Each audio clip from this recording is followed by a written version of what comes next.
Exodus chapter 22. Whoever steals an ox or a sheep and slaughters it or sells it must pay back 5 head of cattle for the ox and 4 sheep for the sheep.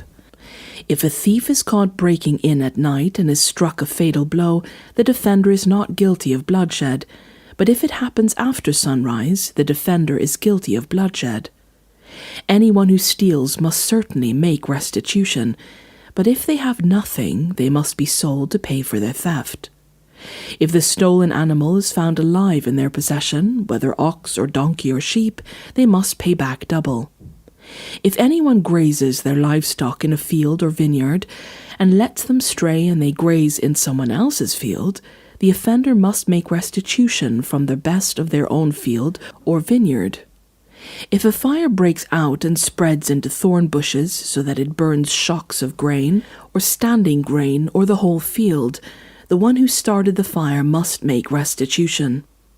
If anyone gives a neighbor silver or goods for safekeeping, and they are stolen from the neighbor's house, the thief, if caught, must pay back double. But if the thief is not found, the owner of the house must appear before the judges, and they must determine whether the owner of the house has laid hands on the other person's property. In all cases of illegal possession of an ox, a donkey, a sheep, a garment, or any other lost property about which somebody says, "This is mine," both parties are to bring their cases before the judges. The one whom the judges declares guilty must pay back double to the other.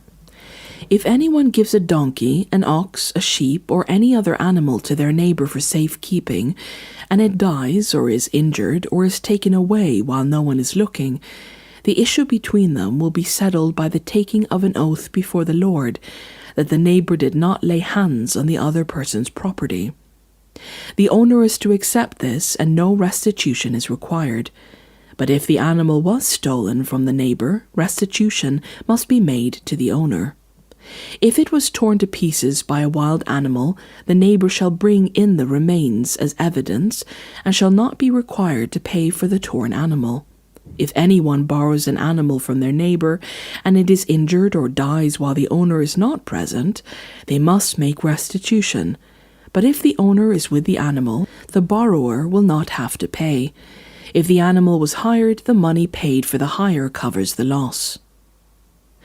If a man seduces a virgin who is not pledged to be married and sleeps with her, he must pay the bride price, and she shall be his wife. If her father absolutely refuses to give her to him, he must still pay the bride price for virgins. Do not allow a sorceress to live. Anyone who has sexual relations with an animal is to be put to death. Whoever sacrifices to any god other than the Lord must be destroyed. Do not mistreat or oppress a foreigner, for you were foreigners in Egypt. Do not take advantage of the widow or the fatherless. If you do, and they cry out to me, I will certainly hear their cry. My anger will be aroused, and I will kill you with the sword. Your wives will become widows, and your children fatherless. If you lend money to one of my people among you who is needy, do not treat it like a business deal. Charge with no interest. If you take your neighbor's cloak as a pledge, return it by sunset, because that cloak is the only covering your neighbor has. What else can they sleep in? When they cry out to me, I will hear, for I am compassionate. Do not blaspheme God or curse the ruler of your people. Do not hold back offerings from your granaries or your vats. You must give me the firstborn of your sons. Do the same with your cattle and your sheep. Let them stay with their mothers for 7 days, but give them to me on the 8th day. You are to be my holy people, so do not eat the meat of an animal torn by wild beasts. Throw it to the dogs.